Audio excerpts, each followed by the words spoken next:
Hello students, O2IS academy में आपका स्वागत है। मेरा नाम है ज्योति कौशल और हम कवर कर रहे हैं कुछ मिसलेनियस टॉपिक्स। जैसे मैंने आपको लास्ट क्लास में agreements and memorandum of understandings के बारे में बताई थी, कुछ करंट न्यूज़ जो कि जुलाई से लेकर नवंबर तक की। देन आज जो हम इम्पॉर्टेंट चीज़ कवर करने वाले हैं वो है समिट्स एंड कॉन्फ्रेंसेस। देखो, आपका जो NT का एग्ज़ाम है वो भी 15 मई 2022 को है, तो उसके हिसाब से हमने आपको बहुत एक पावर पैक बेसिकली निकाला है। HP NT का जो पावर पैक है वो निकाला है। इसके अंदर होगा क्या, इसके अंदर बहुत सारे ऐसे टेस्ट आपको प्रोवाइड किए जाएंगे, ठीक है। जैसे एक सेक्शनल टेस्ट है, सेक्शनल टेस्ट के अंदर दैट मीन्स जो भी आपकी इकोनॉमी है, पॉलिटी है, उसके रिगार्डिंग जो भी टेस्ट हैं, इसके अंदर उन सब्जेक्ट्स के रिगार्डिंग क्वेश्चंस आपको मिलेंगे, तो आप ये प्रैक्टिस कर सकते हो। देन HP GK के आपको टेस्ट मिलेंगे, 16 टेस्ट हैं यहाँ पर, आप उनको प्रैक्टिस कर सकते हो, क्योंकि आपको पता ही है कि जो भी आप अपनी प्रेपरेशन कर रहे हो, अगर आपने वो टेस्ट के फॉर्म में अप्लाई नहीं की है तो आपको वहां पर पता नहीं चलता है कि कैसे हमने टाइम मैनेजमेंट करनी है एग्जाम के टाइम पे, ठीक है। तो यहाँ पर आपको करंट अफेयर्स के भी 10 टेस्ट मिलेंगे, आप ये भी जाकर प्रैक्टिस कर सकते हो। और लास्ट में आप फुल लेंथ मॉक टेस्ट जो आपको मिलेंगे उनको आप प्रैक्टिस कर सकते हो। तो ये सारे टेस्ट अगर आप प्रैक्टिस करोगे तो आपकी जो प्रेपरेशन है और ज्यादा स्ट्रेंथन अप हो जाएगी, ठीक है। तो मैं तो आपको यही सलाह दूंगी कि आप जाकर इन टेस्ट्स को दीजिए और अपने आप को एक तरह से एनालाइज करिए कि आप कहाँ पर स्टैंड करते हैं। इतनी देर की, इतने महीनों की जो आपकी मेहनत थी, जो भी आप करंट अफेयर्स वगैरह पढ़ रहे थे और जो भी सब्जेक्ट पढ़ रहे थे, कि अभी आप कहाँ पर स्टैंड करते हैं, तो इन टेस्ट के द्वारा ही आपको इन सब चीजों के बारे में पता चलेगा। और यहाँ पर जब बहुत सारे बच्चे यहाँ पर टेस्ट देंगे तो एक तरह से आपका रैंक भी पता चलेगा कि आप उन सारे स्टूडेंट्स में आपकी प्रेपरेशन कहाँ तक अलाइन हो चुकी है, ठीक है। तो शुरू करते हैं। जिसने भी O2IS अकेडमी के ऐप को डाउनलोड नहीं किया है वो डाउनलोड कर सकते हैं, क्योंकि अगर आपको इस वीडियो के रिगार्डिंग PDF चाहिए तो आपको O2IS अकेडमी की ऐप पर ही मिलेगी। जो हम टॉपिक्स कवर करने वाले हैं इसमें से हमने एग्रीमेंट्स एंड MOUs को कवर कर लिया है। देन इज इंपॉर्टेंट टॉपिक जो आज मैं लेकर आई हूँ, that is summits and conference. और धीरे धीरे करके ये जो सारे टॉपिक्स हैं, इंपॉर्टेंट टॉपिक्स हैं, ये हम फटाफट से कवर कर लेंगे। तो शुरू करते हैं हम आज की न्यूज़। जो आपकी समिट्स और कॉन्फ्रेंसेस के रिगार्डिंग जो न्यूज़ है, जो जुलाई से लेकर नवंबर तक बहुत ज़्यादा न्यूज़ में थी चीज़ें, उनके बारे में डिस्कस करते हैं। जो सबसे पहली न्यूज़ है that is in which country was COP26 Glasgow climate summit held. तो कौन सी कंट्री में COP26 हुआ था? तो सबसे पहली बात तो कि ये स्कॉटलैंड में हुआ है। अब पहले एक बार स्कॉटलैंड के बारे में देख लेते हैं, जो कि यूनाइटेड किंगडम है, उसके अंदर अलग अलग रीजन्स आते हैं। जैसे नॉर्दर्न आयरलैंड का रीजन हो गया, देन इज वेल्स हो गया, इंग्लैंड हो गया, ऐसे ही स्कॉटलैंड हो गया। स्कॉटलैंड के अंदर जो ग्लासगो है वहां पर COP26 की अभी क्लाइमेट समिट हुई है। अब पहली बात, ये समिट है क्या? देखो, जो आपकी 1992 के अंदर अर्थ समिट हुई थी, उस टाइम पे अलग अलग ऑर्गेनाइजेशंस वगैरह बनी थी। जैसे आपकी United Nation Framework Convention on Climate Change UNFCCC बना था, then is UN United Nation CBD बना था, कन्वेंशन ऑफ बायोलॉजिकल डाइवर्सिटी बना था। तो ऐसे ही आपकी डेजर्टिफिकेशन से कॉम्बैट करने के लिए भी ऑर्गेनाइजेशन बनी थी। तो उनमें से जो UNFCCC बना था वो एक ऐसी ऑर्गेनाइजेशन है जो भी क्लाइमेट चेंज हो रहा है हमारे वर्ल्ड में, उन सब चीज़ों के लिए ये कॉन्फ्रेंसेस करते हैं। तो जो भी ये कॉन्फ्रेंसेस करते हैं तो उस टाइम पे जो अलग अलग कॉन्फ्रेंसेस होती हैं तो यहाँ पर अलग अलग पार्टीज आकर यहाँ पर पार्टिसिपेट करती हैं, ठीक है। जो भी UNFCCC के अंदर जितने भी मेंबर्स हैं वहाँ पर ये पार्टिसिपेट करते हैं। अब हर साल ये क्योंकि कॉन्फ्रेंस होती है, तो ऐसे ही जो अभी 2021 वाली जो कॉन्फ्रेंस ऑफ पार्टीज थी वो 26th नंबर है अपनी सीरीज में। बेसिकली ये 26th नंबर वाली जो कॉन्फ्रेंस हुई है अभी 2021 में हुई है, ग्लासगो में हुई है, स्कॉटलैंड में हुई है। ये चीजें आपको क्लियर होंगी आई होप। देन इस समिट के अंदर अलग अलग कंट्रीज ने अलग अलग टारगेट्स दिए। जैसे आपका UNFCCC जब हुआ था, बेसिकली इनफोर्स हुआ था 1994 के अंदर, और 1996 के अंदर आपकी क्योटो प्रोटोकॉल हुई थी।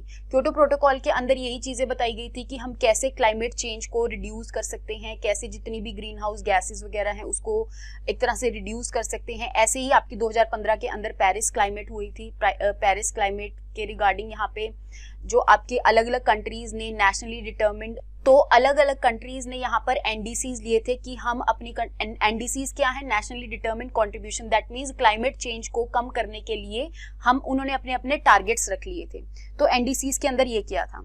अभी जो रिसेंटली COP26 हुई है उसके अंदर भी अलग अलग एक तरह से अलग अलग कंट्री ने ये बोला कि हम ये चीज करेंगे क्लाइमेट चेंज को कम करने के लिए। जैसे हमारे जो प्राइम मिनिस्टर जी हैं उन्होंने बोला कि 2030 तक हम 500 गीगावाट की जो एनर्जी बनाएंगे वो नॉन फॉसिल से बनेगी, ठीक है। जो फॉसिल्स है हम यहाँ पर वो यूज नहीं करेंगे, क्योंकि आपको पता ही है जो फॉसिल्स होते हैं उसके अंदर बहुत ज्यादा गैसेस की एमिशन होती है।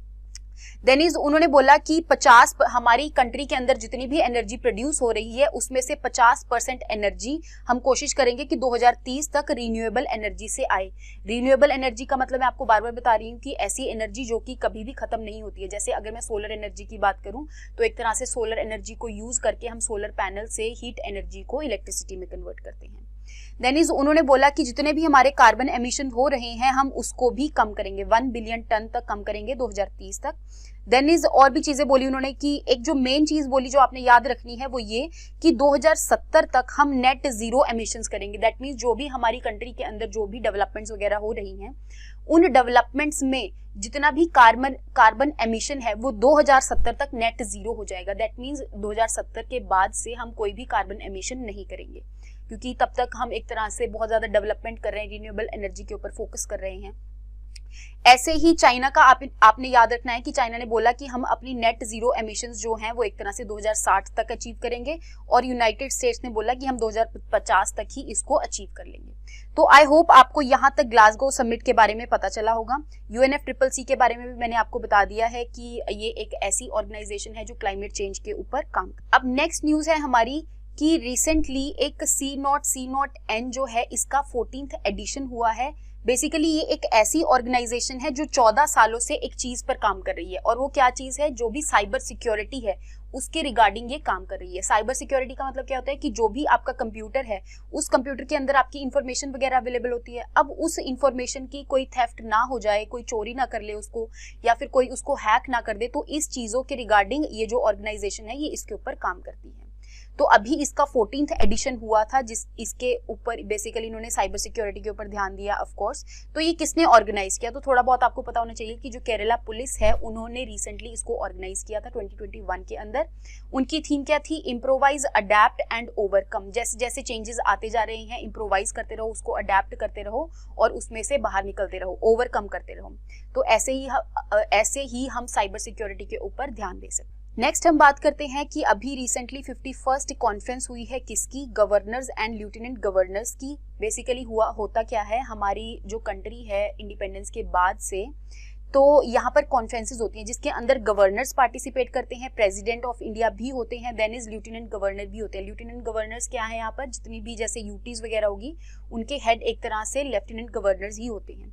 तो ये कहाँ पर ऑर्गेनाइज करी गई है, राष्ट्रपति भवन में ऑर्गेनाइज करी गई है। आपने बस इतना याद रखना है कि ऐसी भी कोई चीज होती है, और ये सिंस इंडिपेंडेंस ये चली आ रही है। इसकी अभी 51st कॉन्फ्रेंस हुई है। इसके अंदर ऑफ कोर्स क्योंकि गवर्नर्स और लेफ्टिनेंट गवर्नर्स यहाँ पर पार्टिसिपेट कर रहे हैं, तो हर एक स्टेट को वो रिप्रेजेंट कर रहे हैं और उनके अंदर क्या क्या प्रॉब्लम्स चल रही हैं, कैसे उसको ओवरकम किया जा सके, तो इसके बारे में इन्होंने यहाँ पर बात करी है। अब ऐसे ही 86th all India presiding officers conference हुई। जैसे आपकी गवर्नर्स की कॉन्फ्रेंस हुई है, ऐसे ही प्रिजाइडिंग ऑफिसर्स की गवर्नर हुई, ऐसे ही प्रिजाइडिंग ऑफिसर्स की कॉन्फ्रेंस हुई। तो इस कॉन्फ्रेंस के अंदर जितने भी प्रिजाइडिंग ऑफिसर क्या होता है, जैसे आपका जो लोकसभा है, लोकसभा का जो प्रिजाइडिंग ऑफिसर है वो होता है स्पीकर, ठीक है। ऐसे ही जो राज्यसभा है उसका जो प्रिजाइडिंग ऑफिसर होता है वो होता है चेयरमैन। अब हर एक स्टेट के अंदर जैसे लेजिस्लेटिव असेंबलीज हो गया है ना, लेजिस्लेटिव काउंसिल्स हो गया हर एक स्टेट की, ठीक है, उनके भी जो भी प्रिजाइडिंग ऑफिसर्स हैं उन्होंने यहाँ पर पार्टिसिपेट किया है, और यहाँ पर जो भी कॉन्स्टिट्यूशन के रिगार्डिंग कोई भी ऐसी जरूरी चीज है जिसको यहाँ पर आके डिस्कस करते हैं। देन इज ये 1921 से चली आ रही है। सबसे पहले ये शिमला में ही हुई थी, और रिसेंटली जो 2021 वाली है जो कि 82nd कॉन्फ्रेंस है ये भी शिमला के अंदर कंडक्ट कर। तो कॉन्स्टिट्यूशन के अंदर जो भी चीजें हैं उनके ऊपर ये डिस्कशन करते। नेक्स्ट बात करते हैं कि अभी कनेक्ट 2021 हुआ था तमिलनाडु के अंदर, तो वो किसने ऑर्गेनाइज किया था, तो कॉन्फेडरेशन ऑफ इंडियन इंडस्ट्री ने कनेक्ट 2021 को ऑर्गेनाइज किया। पहली बात तो कनेक्ट 2021 है क्या, देखो ये एक ऐसी कॉन्फ्रेंस है जिसके अंदर इंफॉर्मेशन एंड कम्युनिकेशन टेक्नोलॉजी के लिए बात करी जाती है, जो भी जैसे कंप्यूटर्स वगैरह हो गए है ना, इन चीज़ों के बारे में बात करी जाती है और इन चीज़ों को यूज करके हम कैसे जीडीपी को इंक्रीज कर सकते हैं। तो ये एक ऐसा प्लेटफॉर्म है जो कि इंफॉर्मेशन एंड कम्युनिकेशन टेक्नोलॉजी की जो भी फील्ड है उसको यूज करके वो कैसे इकोनॉमी को कंट्रीब्यूट कर सकता है, तो उसके लिए यहाँ पर बात होती है। इसकी थीम क्या थी? Building a sustainable deep technology ecosystem. तो एक तरह से हमने सस्टेनेबल टेक्नोलॉजी इकोसिस्टम को डेवलप करना है। अब सस्टेनेबल का मतलब यही होता है कि हम एक तरह से पूरे इन्वायरमेंट को देखरेख करते हुए ही पूरी टेक्नोलॉजी को डेवलप करें ताकि यहाँ पर इन्वायरमेंट को कोई हार्म ना हो। अगर मैं CII के बारे में बात करूं तो ये नॉट फॉर प्रॉफिट ऑर्गेनाइजेशन है, मतलब एक ऐसी ऑर्गेनाइजेशन है जो सिर्फ प्रॉफिट के लिए काम नहीं करती है, ये ह्यूमन वेलफेयर के लिए काम करती है। Then is non government organisation है, बहुत पहले की बनी हुई है, ब्रिटिश इंडिया के टाइम की बनी हुई है। देन इज इसका जो हेडक्वार्टर्स है न्यू दिल्ली के अंदर है। तो यहाँ पर ये जो ऑर्गेनाइजेशन है ऐसी चीजें ही देखती है जैसे कि आपके इन्वायरमेंट को कैसे हम ध्यान रखें और बाकी जो भी इंडस्ट्रीज वगैरह हैं वो सारी आके एक तरह से कुछ ना कुछ डिस्कशन करती हैं। तो उन सब चीज़ों के लिए ये CII जो है वो एक तरह से एडवाइजरी रोल प्ले करती है और कंसल्टेटिव रोल प्ले करती है, मतलब एक तरह से बताती है कि कैसे हम इन्वायरमेंट को साथ लेकर चल सकते हैं। नेक्स्ट बात करते हैं कि अभी 5th एडिशन हुई है किसकी? World Congress on disaster management. That means ये एक ऐसी कॉन्फ्रेंस है यू कैन से जो कि डिजास्टर मैनेजमेंट के ऊपर काम करती है। डिजास्टर मैनेजमेंट आपका यही हो गया कि जैसे जितनी भी जैसे ग्लोबल वार्मिंग वगैरह बढ़ रही है, पेड़ वगैरह कट रहे हैं, तो उसकी वजह से हमारी वर्ल्ड के अंदर, हमारी ग्लोब के अंदर बहुत ज़्यादा गर्मी आती जा रही है, हमारी जो ग्लोब है उसका टेम्परेचर इंक्रीज होता जा रहा है। तो उसके लिए इस कॉन्फ्रेंस ने बेसिकली काम किया है। तो ये रिसेंटली इसका जो 5th एडिशन है वो किसने ऑर्गेनाइज किया था? IIT दिल्ली ने ऑर्गेनाइज किया था। इसकी थीम क्या थी? Technology, finance and capacity for building resilience to disasters. अब आजकल आप देख सकते हो कि जितनी भी कॉन्फ्रेंसेस वगैरह होती हैं जिसमें चाहे टेक्नोलॉजी डेवलप करने की बात हो, चाहे कोई भी चीज़ डेवलप करने की बात हो, तो हमेशा वो सस्टेनेबल बात ही होगी। दैट मीन्स वहाँ पर हमें इन्वायरमेंट का भी उतना ही ध्यान रखना पड़ेगा। नेक्स्ट न्यूज पर चलते हैं। नेक्स्ट है आपकी अभी एशिया यूरोप मीटिंग समिट हुई। बेसिकली ASEM एक तरह से यू कैन से एक ऑर्गेनाइजेशन टाइप्स है, इसकी मीटिंग्स होती हैं। इसके अंदर जो एशिया की और यूरोप की कंट्रीज हैं, जितनी भी एशिया कॉन्टिनेंट में और यूरोप के कॉन्टिनेंट में जो कंट्रीज हैं बेसिकली वो इसके अंदर पार्टिसिपेट करती हैं। तो इसका 13th एडिशन अभी कहाँ हुआ? कंबोडिया वाले रीजन में, जो आपका साउथ ईस्ट एशिया वाला रीजन है ना इंडिया के इधर, जहाँ पे म्यांमार हो गया, थाईलैंड हो गया, तो यहाँ पर कंबोडिया है, लाओस, वियतनाम, ठीक है। तो कंबोडिया ने इसको ऑर्गेनाइज किया है। इसकी थीम क्या थी? Strengthening multilateralism for shared growth, ये इसकी थीम थी। हर एक जितनी भी आपकी कोई भी समिट या कॉन्फ्रेंसेस हो रही हैं उसकी एक तो आपको थोड़ी बहुत थीम याद रखनी है। देन इज उसका कितनवां एडिशन है और वो कहाँ पर ऑर्गेनाइज किया गया, तो इसके रिगार्डिंग आपसे कई बार पूछ लिया जाता है। अगर मैं ASEM की बात करूं तो ये 1996 में डेवलप हुआ था। एक तरह से ये जो ऑर्गेनाइजेशन है या जो ये मीटिंग है जहां पर एशिया और यूरोप की कंट्रीज आकर मीटिंग करती हैं, तो ये 1996 में सबसे पहली बार हुआ था। और कहां पर हुआ था? बैंकॉक, थाईलैंड में हुआ था। देन इज ये बाई एनुअल है, दैट मीन्स हर 2 साल बाद ये मीटिंग कंडक्ट की जाती है। और ASEM के अंदर जितनी भी कंट्रीज हैं जो पार्टिसिपेट कर रही हैं वो एक तरह से 62% ग्लोबल पॉपुलेशन को रिप्रेजेंट करती हैं। In the same way 57% global GDP को रिप्रेजेंट करती हैं और जितनी भी हमारी वर्ल्ड के अंदर ट्रेड हो रही है उसके 60% को यहाँ पर ASEM रिप्रेजेंट करती है।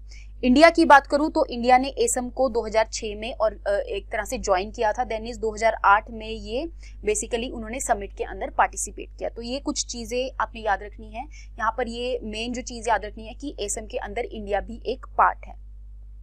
नेक्स्ट बात करते हैं कि India international science festival conduct किया गया। तो ये इसका 7th एडिशन कहाँ पे कंडक्ट किया? तो पणजी, गोवा के अंदर इंडिया इंटरनेशनल साइंस फेस्टिवल का कंडक्ट किया गया। देखो ये एक ऐसा फेस्टिवल है जिसके अंदर हम साइंस को एक तरह से ये एक ऐसा प्लेटफॉर्म है जिसके अंदर हम बताएंगे कि हम साइंस को कैसे यूज कर सकते हैं for the welfare of humanity, या फिर लोगों की वेलफेयर के लिए हम साइंस को कैसे यूज कर सकते हैं। तो इनकी थीम थी celebrating creativity in science, technology and innovation for prosperous India. ये इनकी थीम थी। हर बार कोई ना कोई जो भी समिट या कॉन्फ्रेंसेस होती हैं तो उस टाइम पे उसकी कोई ना कोई थीम रखी जाती है। तो ये ऑर्गेनाइज कौन करेगा? Of course ministry of science और टेक्नोलॉजी तो यहाँ पर होगी ही होगी। उसके साथ मिलकर किसने ऑर्गेनाइज किया है? अर्थ साइंसेज ने। देन इज CSIR ने भी यहाँ पर पार्टिसिपेट किया है। ये जो फेस्टिवल है, साइंस फेस्टिवल है, ये 2015 से चला आ रहा है, 2015 से अब तक चला आ रहा है और ये एक तरह से प्लेटफॉर्म प्रोवाइड करता है ताकि जो बच्चे हैं, पब्लिक है, अलग अलग ऑर्गेनाइजेशन है, यहाँ पर आकर मिले और एक तरह से इनोवेटिव मेथड बताएं किसी भी चीज को सॉल्व करने का, या फिर हम साइंस को कैसे यूज कर सकते हैं for the welfare of society. Next बात करते हैं कि किसने फिनटेक हैकेथॉन सीरीज आई स्प्रिंट 21 को लॉन्च किया है। तो ये लॉन्च किया है इफ्सका ने। इफ्सका क्या है? आपकी international financial services centres authority. ये एक ऐसा, देखो फिनटेक से रिलेटेड है, दैट मीन्स हम टेक्नोलॉजी को यूज कर रहे हैं ताकि हम फाइनेंशियली एक तरह से स्टेबिलिटी ला सकें। फाइनेंशियली का मतलब क्या होता है? जैसे आप जितनी भी पेमेंट्स वगैरह करते हो तो उसके लिए अलग अलग टेक्नोलॉजीज डेवलप हो रही है ना, जैसे एनपीसीआई ने यूपीआई आईडी बना दी, एक तरह से स्कैनिंग करके हम डायरेक्ट वहां से पेमेंट कर सकते हैं। तो यहाँ पर ये जो फिनटेक हैकेथॉन है, ये ऐसी फाइनेंशियल कंपनीज को या ऐसे फिनटेक्स को अट्रैक्ट करती हैं और उनको एक तरह से सक्सेसफुल बिजनेस के अंदर कन्वर्ट कर देती है। तो यहाँ पर ये कुछ ना कुछ उनको फंडिंग प्रोवाइड करेंगे ताकि जो फिनटेक इमर्ज हुई है वो एक तरह से बड़े बिजनेस में कन्वर्ट हो सके। अगर मैं इफ्सका की बात करूं तो इसका हेडक्वार्टर गिफ्ट सिटी में है, जो गिफ्ट सिटी आपकी गांधीनगर गुजरात में है और इस सिटी को अलग अलग इंसेंटिव्स वगैरह प्रोवाइड किए गए हैं ताकि हम अपनी जो इंडिया का एक्सपोर्ट वगैरह है उसको एक तरह से इम्प्रूव कर सकें। जो इफ्सका है वो 2019 में एक एक्ट आया था, उसके द्वारा बनी गई थी जो इफ्सका है, और ये हमारी जितनी भी फाइनेंशियल सर्विसेज वगैरह हैं हमारी कंट्री के अंदर उनको रेगुलेट करता है। बस आपने इतना याद रखना है कि फिनटेक हैकेथॉन आई स्प्रिंट इफ्सका ने ऑर्गेनाइज किया है और एक तरह से इफ्सका होता क्या है। नेक्स्ट बात करते हैं कि ऐसे ही आधार हैकेथॉन 2021 को अभी ऑर्गेनाइज किया गया था। देखो ये सबसे पहला हैकेथॉन है जो कि आधार के लिए ऑर्गेनाइज किया गया। तो ऑफ कोर्स ये किसने ऑर्गेनाइज किया? UIDAI।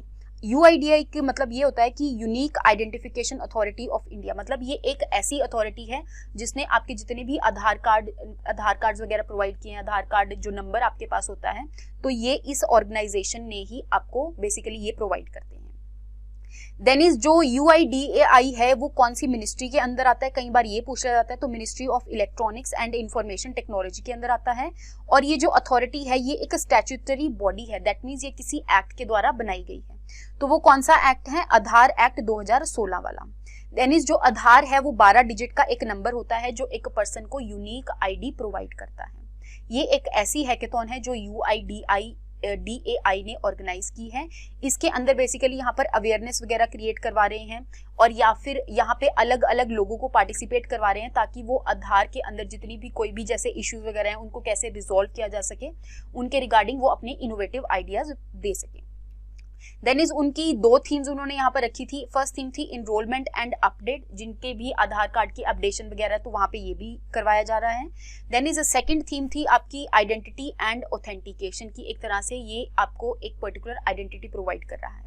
आई होप आपको यहाँ तक आधार हैकेथॉन के बारे में समझ में आया होगा। नेक्स्ट बात करते हैं कि SIDS क्या होता है? Small island developing states. ये ऐसी स्टेट्स हैं, फॉर एग्जाम्पल हमारी कंट्री के अंदर भी ऐसे छोटे छोटे आइलैंड्स हैं और जैसे जैसे ग्लोबल वार्मिंग बढ़ती जा रही है उसकी वजह से जो हमारी एक तरह से अर्थ का टेम्परेचर है वो इंक्रीज करता जा रहा है और उसकी वजह से बहुत ज़्यादा फ्लडिंग वगैरह की सिचुएशन आती जा रही है, ग्लेशियर्स वगैरह मेल्ट करते जा रहे हैं। तो उसकी वजह से हर एक कंट्री के जो आइलैंड्स हैं वो एक तरह से सिंक होते जा रहे हैं, पानी में नीचे धंसते जा रहे हैं। तो स्मॉल आइलैंड डेवलपिंग स्टेट एक तरह से कोलैबोरेशन है उन कंट्रीज की जहां पर जिनके आइलैंड्स हैं और ग्लोबल वार्मिंग की वजह से उनको बहुत ज्यादा नुकसान हुआ है। तो इसी को ध्यान में रखते हुए एक तरह से आईरिस को लॉन्च किया गया। आईरिस क्या है? Infrastructure for resilient island states. तो इसको किसने लॉन्च किया है? किसने लॉन्च किया है? इंडिया, ऑस्ट्रेलिया और यूके ने मिलकर इसको लॉन्च किया है और इसके अंदर स्मॉल आइलैंड डेवलपिंग स्टेट्स के बारे में ध्यान रखा गया है ताकि हर एक कंट्री के जो भी आइलैंड्स हैं जिनको क्लाइमेट चेंज की वजह से बहुत ज़्यादा नुकसान हो रहा है और जो आइलैंड है वो धंसते जा रहे हैं, तो उनके ऊपर हम ध्यान दे सकें और जो भी उसके रिगार्डिंग कोई भी ऐसे रेजिलिएंट इंफ्रास्ट्रक्चर वगैरह अगर बन सके तो यहाँ पर ये बनाएंगे। तो एक तरह से मैंने आपको CDRI के बारे में भी बताया था। CDRI क्या था? Collision for disaster resilient infrastructure, मतलब कि एक ऐसे यहाँ पर कंट्रीज आकर कोलिजन कर रही हैं जहाँ पर जो भी डिजास्टर्स के रिगार्डिंग जो भी इंफ्रास्ट्रक्चर है ताकि वो डिजास्टर के रेजिलिएंट हो सके, ऐसा इंफ्रास्ट्रक्चर के ऊपर ये ध्यान देते हैं। तो आईरिस भी इसी से ही रिलेटेड है। इसके अंदर जो जो कंट्रीज हैं वो आपने याद रखनी है, स्पेशली इंडिया भी इसका पार्ट है तो इसको याद रखना है। नेक्स्ट बात करते हैं कि 16th ईस्ट एशिया समिट हुई। ईस्ट एशिया वाला रीजन आपका कौन सा है? ऑफ कोर्स ये वाला रीजन है। तो इसके अंदर जो ईस्ट एशिया के अंदर जितनी भी कंट्रीज आती हैं वो पार्टिसिपेट करती हैं। देन इज ये कहाँ पर ऑर्गेनाइज हुई है, तो ये ब्रूनी में ऑर्गेनाइज हुई है। देन इज जो ईस्ट एशिया समिट है वो सबसे पहले 2005 में बनाई गई थी। इसके अंदर अलग अलग जो कंट्रीज हैं वो आकर पार्टिसिपेट करती हैं और ईस्ट एशिया के अंदर आपका इंडो पैसिफिक वाला रीजन भी लाई करता है। तो यहाँ पर स्टेबिलिटी बनाने के लिए ये एक तरह से एक दूसरे के साथ डिस्कशंस वगैरह करते हैं। देन इज इसके अंदर 18 मेंबर हैं, जिसके अंदर 10 एशियान मेंबर हैं। एशियान मेंबर कौन कौन से हैं, Bruny, Cambodia, Indonesia, Laos, Malaysia, Myanmar. तो यहाँ के जितने भी यहाँ पर कंट्रीज लाई करती हैं वो सारी एशियान की मेंबर्स हैं। एशियान के बारे में मैंने आपको पहले भी बताया था। देन इज उसके अलावा और कौन कौन सी कंट्रीज हैं, Australia, China, India, Japan, New Zealand, Korea जो कि Republic of Korea that is south Korea, Russia and US. तो ये इनके कुछ मेंबर कंट्रीज हैं जो इसके अंदर पार्टिसिपेट करती हैं और यहाँ पर बताती हैं कि हम इस रीजन के अंदर कैसे स्टेबिलिटी बना के रखें, कैसे हम इन्वायरमेंट को ध्यान देंगे, कैसे हम ट्रेड का एक तरह से देखरेख करेंगे। तो इन सब चीज़ों के लिए ये काम करते हैं। नेक्स्ट बात करते हैं कि जो बिम्स्टेक है उसकी अभी 8th मीटिंग हुई है। 8th मीटिंग किसके रिगार्डिंग हुई है, जिसके अंदर एग्रीकल्चरल एक्सपर्ट्स वगैरह आए थे। देखो जो बिम्स्टेक है ना, पहले बिम्स्टेक के बारे में बता देती हूँ मैं आपको। जो बिम्स्टेक है अभी उसका जो नाम है वो है Bay of Bengal initiative for multi sectoral technical and economic cooperation. इसका मतलब ये होता है कि जो भी आपका बे ऑफ बंगाल वाला रीजन है उसके आसपास वाली जितनी भी कंट्रीज हैं तो ये एक दूसरे के साथ कोलैबोरेट कर रही हैं ताकि हम बे ऑफ बंगाल वाले रीजन में एक तरह से स्टेबिलिटी बनाकर रखें। ठीक है, मतलब किस चीज के रिगार्डिंग स्टेबिलिटी, जैसे इकोनॉमिक कोऑपरेशन हो गया, टेक्निकल कोऑपरेशन हो गया, है ना। तो अलग अलग यहाँ पर कंट्रीज एक दूसरे के साथ आ रही हैं। अब अगर मैं बात करूं कि बिम्स्टेक बना कब था, तो ये बैंकॉक डिक्लेरेशन के द्वारा बना था 1997 में। उस टाइम पे इसके अंदर सिर्फ 4 कंट्रीज थी। कौन कौन सी, बांग्लादेश, इंडिया, श्रीलंका और थाईलैंड। उस टाइम पे इसका नाम भी यही था, बिस्ट के नाम से यहाँ पर हो गया बांग्लादेश, इंडिया, श्रीलंका, थाईलैंड, और ईसी से हो गया इकोनॉमिक कोऑपरेशन। लेकिन 1997 के बाद म्यांमार ने यहाँ पर म्यांमार भी इस ऑर्गेनाइजेशन के अंदर इंक्लूड होगी, तो उन्होंने क्या किया, एम भी यहाँ पर इंक्लूड किया, तो ये हो गया BIMSTEC, that means economic cooperation, और इन कंट्रीज का नाम एज इट इज रहा। फिर 2004 के अंदर नेपाल और भूटान ने भी इसको ज्वाइन कर लिया और इसका अल्टीमेटली नाम क्या रख दिया गया, Bay of Bengal initiative for multi sectoral technical and economic cooperation. तो यहाँ पे जो कंट्री के नाम से इसका एक्रोनिम था उस चीज को हटा दिया गया। आई होप आपको बिम्स्टेक के बारे में समझ में आया होगा। बिम्स्टेक की जो कंट्रीज हैं वो बहुत ज्यादा इंपॉर्टेंट है, आपने याद रखी हैं। बे ऑफ बंगाल के आसपास जैसे श्रीलंका होगी, इंडिया, नेपाल होगी, Bhutan, Bangladesh, then is Myanmar and Thailand. ये बे ऑफ बंगाल के आसपास ये कंट्रीज लाई करती हैं और ये एक दूसरे के साथ कोऑपरेट करती हैं बिम्स्टेक के। अब यहाँ पर जो 8th मीटिंग हुई थी ये इसके अंदर एग्रीकल्चरल एक्सपर्ट आए थे। दैट मींस जितनी भी ये कंट्रीज हैं इसके अंदर इन्होंने किस चीज के ऊपर बात करी, इन्होंने इस चीज के ऊपर बात करी कि हम एग्रीकल्चर में कैसे एक दूसरे के साथ कोऑपरेट कर सकते। तो चाहे यहाँ पर एक दूसरे को एग्रीकल्चर के लिए नॉलेज प्रोवाइड करना है, चाहे जर्म प्लाज्म प्रोवाइड करना है। जर्म प्लाज्म का मतलब आपका वही होता है कि जो आपकी जो भी लाइव स्टॉक होता है उनका जो भी सीमन होता है जो कि फर्टिलाइजेशन करने के बाद आगे नेक्स्ट प्रोजेनी को प्रोड्यूस करता है। नेक्स्ट हम बात करते हैं ईस्टर्न इकोनॉमिक फोरम की। अभी 6th एडिशन हुआ था, तो वो कहाँ पर ऑर्गेनाइज किया गया। देखो जो ईस्टर्न इकोनॉमिक फोरम है वो हमेशा रशिया ऑर्गेनाइज करता है और वो हमेशा व्लादिवोस्तोक में ही होता है। जो रशिया का बिल्कुल ईस्टर्न वाला और बिल्कुल सर्दर्न वाला पोर्शन है व्लादिवोस्तोक, यहाँ पर एक सिटी है, तो यहाँ पर इसको ऑर्गेनाइज किया जाता है। इस इवेंट के अंदर अलग अलग कंट्रीज पार्टिसिपेट करती हैं और एक तरह से रशिया के अंदर जैसे आपको पता ही होगा कि बहुत ज्यादा मिनरल एक तरह से अवेलेबल है, ऊपर आर्कटिक वाला रीजन भी है यहाँ पर। तो इस चीजों के लिए यहाँ पर एक दूसरी कंट्रीज एक दूसरे के साथ पार्टिसिपेट करती हैं और उसके लिए डिस्कशन करती हैं। जो ईस्टर्न इकोनॉमिक फोरम है वो 2015 में आया था, रशिया लेके आया था। उसकी जो इवेंट है वो हमेशा व्लादिवोस्तोक में होती है। तो यहाँ पर ये कुछ इश्यूज के बारे में डिस्कस करते हैं, जैसे वर्ल्ड इकोनॉमी हो गया, एक दूसरे के साथ कैसे हम रीजनली इंटीग्रेट कर सकते हैं, कैसे हमारे जो टेक्नोलॉजिकल सेक्टर्स और इंडस्ट्रीज हैं उसको कैसे कोलैबोरेट कर सकते हैं। तो इन सब चीज़ों के लिए ये यहाँ पर डिस्कशन करते हैं। नेक्स्ट हम बात करते हैं कि फर्स्ट एवर 2+2 मिनिस्टीरियल डायलॉग हुआ अभी इंडिया और ऑस्ट्रेलिया के बीच में। सबसे पहली बात तो ये फर्स्ट एवर है। सबसे पहले मैं आपको 2+2 मिनिस्ट्रियल डायलॉग के बारे में बता देती हूँ। 2+2 का मतलब ये होता है कि यहाँ पर 2 कंट्रीज हैं, ठीक है। उन 2 कंट्रीज के अंदर से जैसे जो भी मिनिस्टर लेवल की मीटिंग होगी, जैसे या तो फॉरेन मिनिस्टर्स आकर मीट करेंगे, ठीक है, 2 बंदे आकर मीट करेंगे, ऑस्ट्रेलिया के और इंडिया के, मतलब 2 कंट्रीज है। जिन भी कंट्रीज के यहाँ पर मिनिस्टर्स इन्वॉल्व हैं वो एक दूसरे के साथ मीटिंग करते हैं। ठीक है। तो आपने ये याद रखना है कि ऑस्ट्रेलिया के साथ जो 2+2 मिनिस्ट्रियल डायलॉग है वो हमारा अभी पहली बार हुआ है 2021 के अंदर, और वो कहाँ पर ऑर्गेनाइज किया गया था, न्यू दिल्ली में एक बिल्डिंग है जिसका नाम है हैदराबाद हाउस। तो ये एक तरह से गेस्ट हाउस टाइप्स है एक तरह से हमारे गवर्नमेंट ऑफ इंडिया की, तो यहाँ पर इसको ऑर्गेनाइज किया गया। और जो चीज आपने 2+2 डायलॉग में याद रखनी है वो ये कि हम और कौन कौन सी कंट्री के साथ 2+2 डायलॉग को कंडक्ट करते हैं। तो ऑस्ट्रेलिया, जापान और यूएसए के साथ भी हम 2+2 डायलॉग को कंडक्ट करते हैं, जिसमें ये जो कंट्रीज हैं, जो 2 कंट्रीज हैं, एक दूसरे की जो मिनिस्ट्रियल लेवल मीटिंग आके करती है, बेसिकली कोई फॉरेन मिनिस्टर आके मीट करेगा या फिर आपके डिफेंस मिनिस्टर आके यहाँ पर मीट कर सकते हैं एक दूसरे के साथ। नेक्स्ट बात करते हैं कि climate action and finance mobilisation dialogue. ये एक ऐसा डायलॉग है जो यूएसए ने इंडिया के साथ अभी रिसेंटली लॉन्च किया 2021 के अंदर। तो ऑफ कोर्स इसके नाम से ही आपको क्लियर हो रहा है कि climate action and finance mobilisation dialogue है, मतलब एक ऐसा डायलॉग है जिसके अंदर फाइनेंस की मोबिलाइजेशन होगी। दैट मीन्स एक दूसरी कंट्रीज को फाइनेंस वगैरह दिया जाएगा, लोन्स वगैरह दिया जाएगा। और किस चीज के लिए दिया जाएगा, ताकि हम क्लाइमेट एक्शन को, क्लाइमेट चेंज को एक तरह से काउंटरएक्ट कर सकें।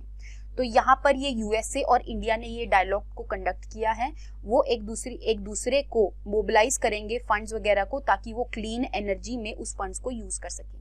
क्लीन एनर्जी का मतलब आपका यही है कि यहाँ पर जो भी मैं एनर्जी प्रोड्यूस कर रही हूँ, इलेक्ट्रिसिटी प्रोड्यूस कर रही हूँ, उस टाइम प्रोड्यूस करते हुए कोई भी एमिशन वगैरह नहीं हो रही। या तो मैं कोल से कर सकती हूँ, तो वो कोल की वजह से और फॉसिल्स की वजह से बहुत ज़्यादा साइड प्रोडक्ट्स एमिट होते हैं, बहुत ज़्यादा गैसेज एमिट होती हैं, जिसकी वजह से बहुत ज़्यादा पोल्यूशन होती है।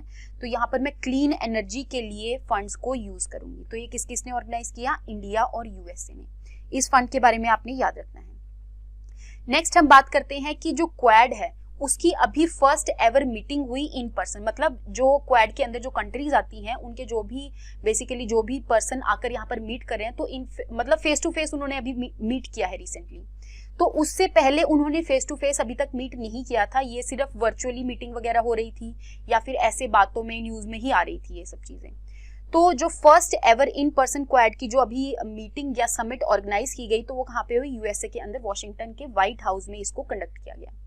अगर मैं क्वाड की बात करूं तो क्वाड के अंदर 4 कंट्रीज आती हैं, कौन कौन सी, India, Japan, USA and Australia. तो जो क्वाड है आपका 2017 नवंबर में बनाया गया था। इसके अंदर ये जो 4 कंट्रीज हैं एक दूसरे के साथ आके इन्होंने कोलैबोरेट किया था। तो ये क्वाड इसीलिए बनाया गया था क्योंकि जो इंडो पैसिफिक वाला रीजन है उसके अंदर जो चाइना है वो अपना बहुत ज्यादा डोमिनेंस दिखा रहा था। आपको पता होगा कि जो साउथ चाइना सी है उसके अंदर भी उन्होंने, जो चाइना है वो बहुत ज्यादा डोमिनेंस दिखाता है एक तरह से, तो उसको काउंटरएक्ट करने के लिए ये 4 कंट्रीज एक दूसरे के साथ आई और ये एक दूसरे मतलब इस क्वाड समिट के अंदर बेसिकली ये मीटिंग करती हैं कि कैसे हम चाइना की डोमिनेंस को एक तरह से काउंटरएक्ट कर सकते हैं या फिर इंडो पैसिफिक वाले रीजन में हम कैसे स्टेबिलिटी बना सकते हैं। तो इसके रिगार्डिंग एक दूसरे के साथ एक्सरसाइजेस वगैरह भी करते हैं। जैसे मैंने आपको मालाबार एक्सरसाइज बताई थी जब मैंने एक्सरसाइजेस वगैरह सारी करंट जो कवर की थी तो उस टाइम पे, तो मालाबार एक्सरसाइज के अंदर भी ये जो कंट्रीज हैं इनकी जो नेवीज हैं ये एक दूसरे के साथ आकर पार्टिसिपेट। देन इज ये जो इन पर्सन मीटिंग हुई है उससे पहले सिर्फ वर्चुअल मीटिंग ही हुई थी जो 2021 के मार्च में हुई थी, लेकिन उसके बाद 2021 के एंड तक यू कैन से, तो तब इनकी जो इन पर्सन मीटिंग है क्वाड की वो ऑर्गेनाइज करी गई। नेक्स्ट हम बात करते हैं कि ऐसे ही first ever global Buddhist conference conduct की जा रही है, तो वो कहाँ पर कंडक्ट होगी। तो ये जो कॉन्फ्रेंस है बेसिकली इंडिया इसको कंडक्ट करवा रहा है और इंडिया के अंदर जो बिहार स्टेट है उसके अंदर जो नालंदा है वहां पर इस कॉन्फ्रेंस को कंडक्ट करवाया जा रहा है। तो ये कंडक्ट कौन कर रहा है, बेसिकली ICCR कंडक्ट कर रहा है, जो CSIR का एक तरह से एक इंस्टीट्यूट ही है जो कि कल्चरल रिलेशंस के ऊपर बहुत ज्यादा ध्यान देता है। तो ये जो है इन्होंने इस कॉन्फ्रेंस को ऑर्गेनाइज किया नवंबर 2021 में, नालंदा बिहार में इसको ऑर्गेनाइज किया गया।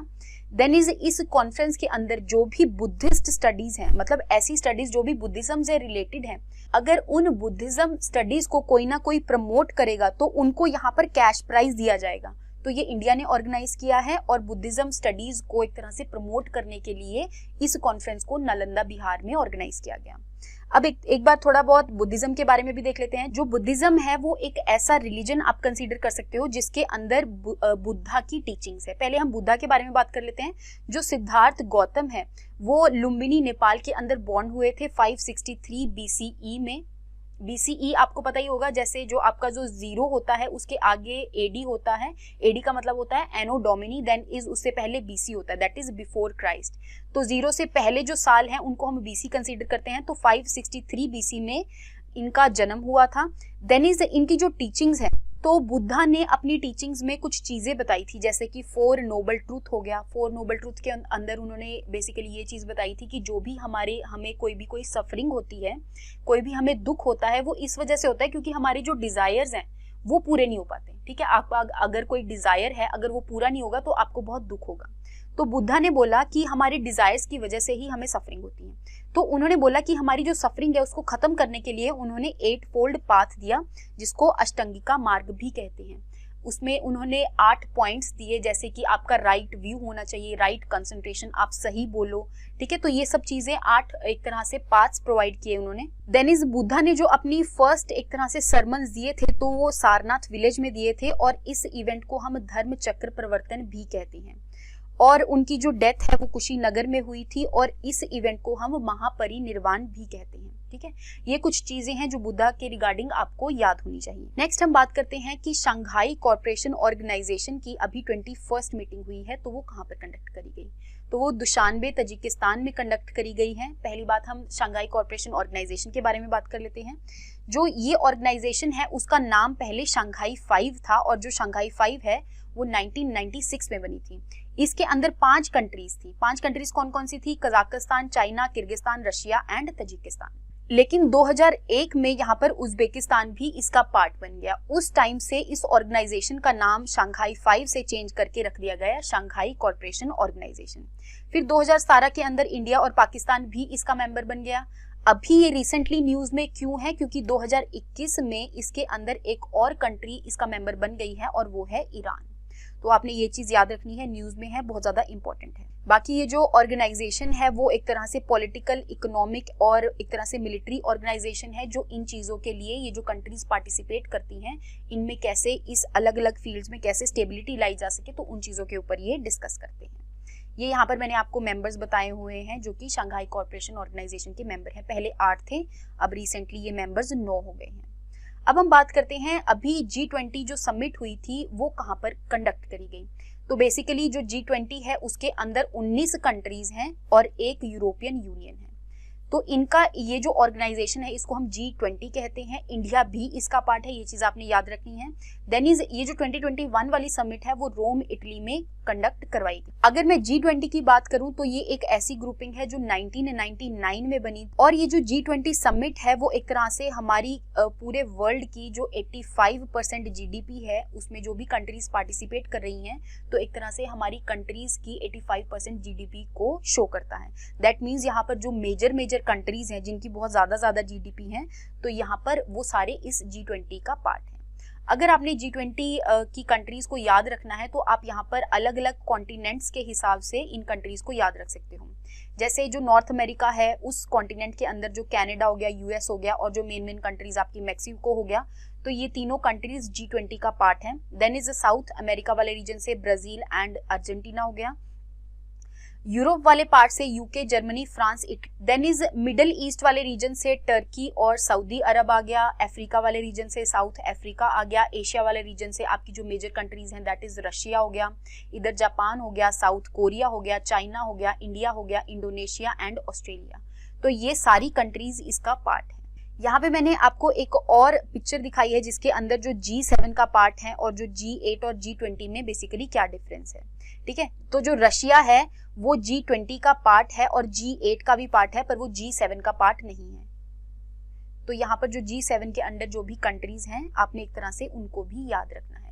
ये 7 कंट्रीज की ग्रुपिंग है जो कि हमारे वर्ल्ड के अंदर जो भी इंपॉर्टेंट इश्यूज हैं तो उसके लिए ये कोई ना कोई डिसीजंस ले। देन इज जो 2021 वाली G20 समिट हुई उसके अंदर अभी जो साइन किया गया था वो था रोम डिक्लेरेशन। रोम डिक्लेरेशन के लिए उन्होंने, रोम डिक्लेरेशन बेसिकली है क्या, उन्होंने ये बोला कि हम हमारी वर्ल्ड के अंदर एक तरह से सस्टेनेबल वर्ल्ड बनाएंगे। अब सस्टेनेबल वर्ल्ड का मतलब वही हो गया कि हम एक तरह से इन्वायरमेंट को भी डेवलपमेंट के साथ लेकर चलेंगे, ताकि जो भी हम डेवलपमेंट कर रहे हैं तो उसकी वजह से इन्वायरमेंट को कोई नुकसान ना हो। तो आपने रोम डिक्लेरेशन भी थोड़ा बहुत याद रखना है कि ये कौन सी ऑर्गेनाइजेशन ने अभी साइन किया है, तो ये G20 ने साइन किया है।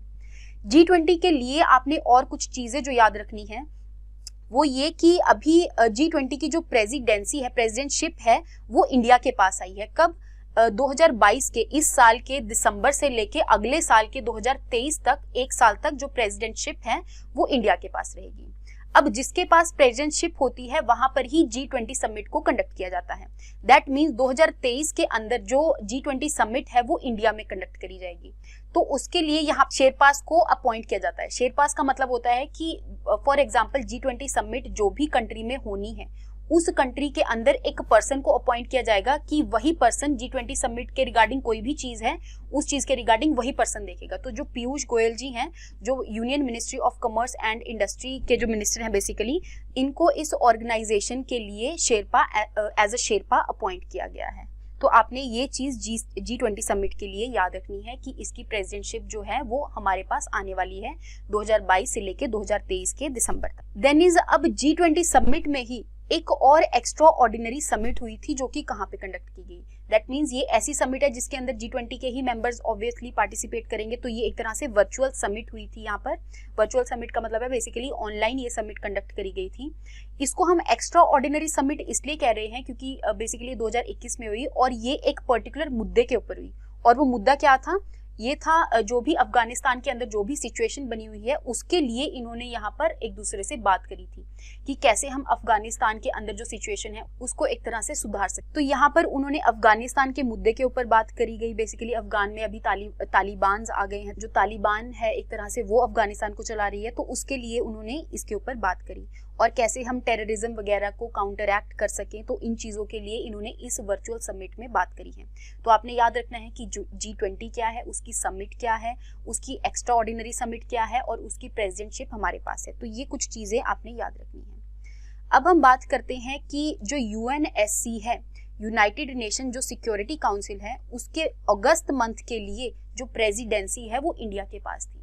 देखो होता क्या है, जो UNSC है ना उसके अंदर जो अलग अलग मंथ्स होते हैं उस हर मंथ के लिए हर एक कंट्री को प्रेसिडेंटशिप दी जाती है। तो ऐसे ही अगस्त मंथ के लिए हमें दी गई प्रेसिडेंटशिप। पहली बात हम UNSC के बारे में बात कर लेते हैं। देखो जो यूनाइटेड नेशन है उसके आगे 5 ऑर्गन्स हैं। कौन कौन से? जैसे जनरल असेंबली हो गया, ट्रस्टीशिप काउंसिल हो गया, इकोनॉमिक एंड सोशल काउंसिल हो गया, इंटरनेशनल कोर्ट ऑफ जस्टिस हो गया और ऐसे ही आपका यूनाइटेड नेशन सिक्योरिटी काउंसिल हो गया। अब इस यूनाइटेड नेशन सिक्योरिटी काउंसिल का जो हेडक्वार्टर है, पहली बात तो वो न्यूयॉर्क में है। दूसरी बात, इसके अंदर टोटल 15 मेंबर होते हैं, जिसमें से जो 5 मेंबर्स हैं वो परमानेंट हैं। और ये जो परमानेंट मेंबर है वो कौन कौन से है? China, France, Russia, UK and US। That means UNSC के अंदर अगर कोई भी डिसीजन लिया जाता है तो अगर इन 5 मेंबर्स ने पास नहीं किया तो उस डिसीजन को पास नहीं माना जाता। दैट मीन्स इन 5 कंट्रीज के अंदर एक तरह से वीटो पावर है। अब उन 15 मेंबर्स के अंदर 10 नॉन परमानेंट मेंबर भी हैं और वो जो 10 नॉन परमानेंट मेंबर हैं तो उनको हर साल इलेक्ट किया जाता है। देखो होता क्या है, जैसे 10 नॉन परमानेंट मेंबर हैं उनमें से हर 5 नॉन परमानेंट मेंबर को हर साल इलेक्ट किया जाता है, ठीक है। और उनका टर्म कितना होता है? 2 साल का टर्म होता है। तो अभी रिसेंटली इंडिया भी इसका एक तरह से नॉन परमानेंट मेंबर बना है, तभी हमें अगस्त की प्रेसिडेंटशिप यहाँ पर प्रोवाइड की गई है। बाकी इंडिया बहुत टाइम से बोल रहा है कि हमें भी UNSC के अंदर परमानेंट सीट दो। परमानेंट सीट का मतलब होता है जो यहाँ पर परमानेंट कंट्रीज है ना, तो यहाँ पर इंडिया भी होना चाहिए। वो इसलिए क्योंकि इंडिया की भी बहुत ज़्यादा GDP है, वो बहुत वर्ल्ड की GDP में बहुत ज़्यादा कंट्रीब्यूट करती है, पॉपुलेशन भी बहुत ज़्यादा है। तो मतलब UNSC के परमानेंट मेंबर होने के लिए जो भी क्राइटेरिया चाहिए तो इंडिया के पास है, ठीक है। तो इसलिए इंडिया कहता है कि हमें भी इसका परमानेंट मेंबर बना दिया जाए। तो अभी जो इंडिया है वो UNSC का नॉन परमानेंट मेंबर है और वो इलेक्ट हुआ है 2 सालों के लिए। कब इलेक्ट हुआ था? जनवरी 2021 में। 2023 तक हमारे इंडिया का जो टर्म है वो 2023 तक चलेगा। नेक्स्ट बात करते हैं कि सस्टेनेबल डेवलपमेंट इम्पैक्ट समिट। ये जो समिट है वो कौन ऑर्गेनाइज करता है? That is world economic forum इसको ऑर्गेनाइज करता है। सस्टेनेबल डेवलपमेंट इम्पैक्ट समिट का मतलब यही है कि हम जो भी चीज़ें कर रही हैं, डेवलपमेंट कर रहे हैं, वो सस्टेनेबल होनी चाहिए। दैट मीन्स हमें इन्वायरमेंट को भी साथ लेकर चलना चाहिए। अब इसकी जो थीम थी वो ये थी कि shaping and equitable, inclusive and sustainable recovery, ये इसकी थीम थी, ये आपने याद रखनी है। एक बार वर्ल्ड इकोनॉमिक फोरम के बारे में देख लेते हैं। ये एक ऐसी ऑर्गेनाइजेशन है जो 1971 में बनी थी। इसका हेडक्वार्टर्स जनेवा, स्विट्जरलैंड में है और ये एक स्विस नॉन प्रॉफिट फाउंडेशन ही है, बेसिकली स्विट्जरलैंड की एक नॉन प्रॉफिट, दैट मीन्स ये ऐसी ऑर्गेनाइजेशन है जो अपने प्रॉफिट के लिए काम नहीं करती है, वेलफेयर ऑफ सोसाइटी के लिए काम करती है। तो ये स्विट्जरलैंड की ही एक ऑर्गेनाइजेशन है। अब ऐसे ही आपकी एक और सस्टेनेबल डेवलपमेंट समिट है। देखो ये जो पीछे वाली समिट थी वो थी सस्टेनेबल डेवलपमेंट इम्पैक्ट समिट, तो ये ऑर्गेनाइज करता है वर्ल्ड इकोनॉमिक फोरम। लेकिन ऐसे ही एक वर्ल्ड सस्टेनेबल डेवलपमेंट समिट है, इसके अंदर इम्पैक्ट वर्ड नहीं है। ये जो समिट है हमारी कंट्री का एक इंस्टीट्यूट है जिसका नाम है TERI, that is the energy and resources institute. तो ये इस समिट को ऑर्गेनाइज करता है। इसके अंदर बहुत सारी कंट्रीज आकर पार्टिसिपेट करती हैं और काम उनका वही है कि हम कैसे डेवलपमेंट को इन्वायरमेंट के साथ साथ लेकर चल सकते हैं। अगर मैं टेरी की बात करूं तो पहले इसका नाम था, ये 1974 में बनाई गई थी इंस्टीट्यूट।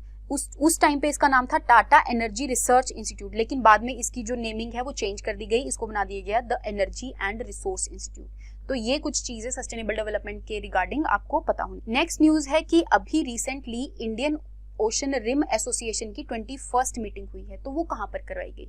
तो वो ढाका बांग्लादेश में हुई है। ठीक है, एक बार हम इंडियन ओशन रिम एसोसिएशन के बारे में बात कर लेते हैं। तो जो भी आपका इंडियन ओशन वाला रीजन है उसकी जितनी भी कंट्रीज, बॉर्डरिंग कंट्रीज, चाहे वो अफ्रीका की हो, चाहे वो मिडल ईस्ट की हो, और चाहे वो एक तरह से साउथ एशिया की कंट्रीज हो या फिर ईस्ट एशिया की कंट्रीज हो, तो वो सारी कंट्रीज जो हैं इसके अंदर इंडियन ओशन रिम एसोसिएशन का पार्ट है। बेसिकली यहाँ पर 22 कंट्री हैं। जो इंडियन ओशन रिम एसोसिएशन है वो 1997 में बना था, और वो इसलिए बना था क्योंकि जो इंडियन ओशन वाला रीजन है वो एक तरह से ट्रेड के लिए बहुत ज़्यादा इंपॉर्टेंट है। तो यहाँ से बहुत सारी ऐसे शिप्स वगैरह पास करती हैं। तो अब इस रीजन में स्टेबिलिटी बनाने के लिए तो इन सारी कंट्रीज को एक साथ आना पड़ा कि हम इस रीजन में कैसे स्टेबिलिटी बना सकते हैं। इसका जो सेक्रेटरीट है वो मॉरिशस में है, आपने ये चीज याद रखनी है। अब ऐसे ही जैसे इंडियन ओशन रिम एसोसिएशन था, अब ऐसे ही इंडियन ओशन नेवल सिंपोजियम है, इसका 7th एडिशन कंडक्ट किया गया।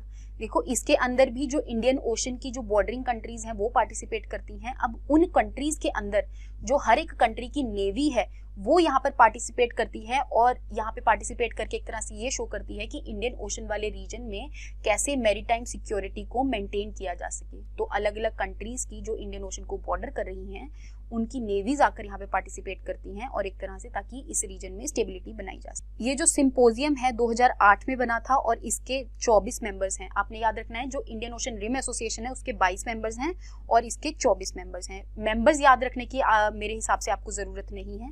देन इज ये जो सिंपोजियम है हर 2 साल बाद होता है, दैट मीन्स हर एक जो कंट्रीज है यहाँ पे उनकी नेवीज आके जो पार्टिसिपेट करती हैं, हर 2 साल बाद इस इवेंट को ऑर्गेनाइज किया जाता है। तो ये अभी होस्ट किसने किया था? फ्रेंच नेवी ने होस्ट किया था अपने रीयूनियन आइलैंड पे। आपको पता होगा कि जो फ्रेंच है बेसिकली उनका भी एक आइलैंड है इंडियन ओशन वाले रीजन पे, तो उन्होंने इसको होस्ट किया था। अब ऐसे ही एक और ऑर्गेनाइजेशन है जिसका नाम है इंडियन ओशन कमीशन।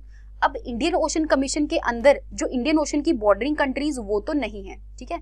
जो हमारा वेस्टर्न इंडियन ओशन वाला रीजन है उसके अंदर जो आइलैंड कंट्रीज हैं वो इन सब का पार्ट। तो यहाँ पे आप देख सकते हो कि ये 1984 में बना था, और इसके अंदर जो कंट्रीज हैं वो कौन कौन सी है? वेस्टर्न इंडियन ओशन आइलैंड्स वाली कंट्री है। मतलब यहाँ पे जितने भी वेस्टर्न इंडियन ओशन वाले रीजन में जो आइलैंड्स हैं वो इस कमीशन का पार्ट हैं। और इसमें कौन कौन आता है? मेडागास्कर हो गया, कोमोरोस हो गया, रीयूनियन आइलैंड हो गया जो फ्रेंच का, मॉरिशस हो, तो देन इज सेशल्स हो गया। तो ये सारे आइलैंड्स जो हैं वो इंडियन ओशन कमीशन का पार्ट है।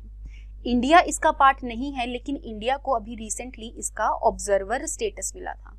ऑब्जर्वर स्टेटस का मतलब है जो भी कंट्रीज यहाँ पर पार्टिसिपेट करती हैं बेसिकली डिसीजन तो उनका ही होता है, वोटिंग तो उनकी होती है, लेकिन यहाँ पर इस इवेंट के अंदर इंडिया भी आकर पार्टिसिपेट कर सकते। नेक्स्ट हम बात करते हैं कि अभी 3rd गोवा मैरीटाइम कॉन्क्लेव हुआ 2021 में हुआ था। तो वो किसने ऑर्गेनाइज किया था? एक तरह से तो इंडियन नेवी ने इसको ऑर्गेनाइज किया था। इसकी थीम आपने याद रखनी है कि maritime security and emerging non traditional threats, a case for proactive role for Indian Ocean region. तो ये इनकी थीम थी। जो गोवा मैरीटाइम कॉन्क्लेव है बेसिकली इसका अभी 3rd एडिशन हुआ है, दैट मीन्स अभी ये रिसेंटली ही शुरू हुआ था, और इसके अंदर बेसिकली जो अलग अलग कंट्रीज की नेवीज हैं वही पार्टिसिपेट करती हैं, और कैसे हम इंडियन ओशन वाले रीजन में मैरीटाइम सिक्योरिटी को बनाकर रख सकते हैं।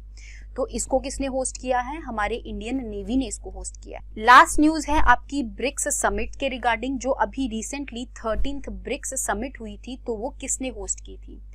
तो हमारे जो प्राइम मिनिस्टर जी हैं उन्होंने 13th ब्रिक्स समिट को अभी चेयर किया था। यहाँ की थीम क्या थी? ब्रिक्स एट 15, दैट मीन्स जब 15th वाली ब्रिक्स समिट होगी तब हम क्या होंगे एक तरह से। Then is intra BRICS cooperation for quantity and consolidation and consensus, कि हम एक तरह से 15th वाले ब्रिक्स के लिए अपने आप को तैयार कर रहे हैं, ठीक है। तो हमारे इंडिया ने इस ब्रिक्स समिट को एक तरह से चेयर किया है, प्राइम मिनिस्टर मोदी जी ने इसको चेयर किया है। देन इज अब तक 3rd टाइम है जब हम इस ब्रिक्स समिट को चेयर कर रहे हैं। उससे पहले हमने एक बार 2012 में इसको चेयर किया था, देन इज 2016 में इसको चेयर किया था। ये जो ब्रिक्स है वो एक तरह से 2001 में एक ब्रिटिश इकोनॉमिस्ट जिम ओ'नील ने बोला था कि भाई जो इस टाइम पे जो इमर्जिंग कंट्रीज हैं वो कौन कौन सी हैं, वो है ब्राजील, रशिया, इंडिया, चाइना, ठीक है। उन्होंने इन कंट्रीज के बारे में बात करी थी। तो इसी के एक्रोनिम के नाम पर 2006 में इन सारी कंट्रीज ने मिलकर आकर एक ऑर्गेनाइजेशन ही बना दी जिसका नाम हो गया ब्रिक। देन इस 2010 में साउथ अफ्रीका को भी इनवाइट किया गया और अल्टीमेटली ये जो एक्रोनिम है वो बन गया ब्रिक्स। इसकी कुछ इंपॉर्टेंट चीजें आपने याद रखनी है कि जैसे कि इंडिया ने इसको अभी 3rd टाइम होस्ट किया है, उससे पहले कब कब होस्ट किया था ये पूछ लिया जाता है। देन इज जो 6th ब्रिक्स समिट थी जो 2014 में हुई थी वो ब्राजील के फोर्टालेजा में हुई थी।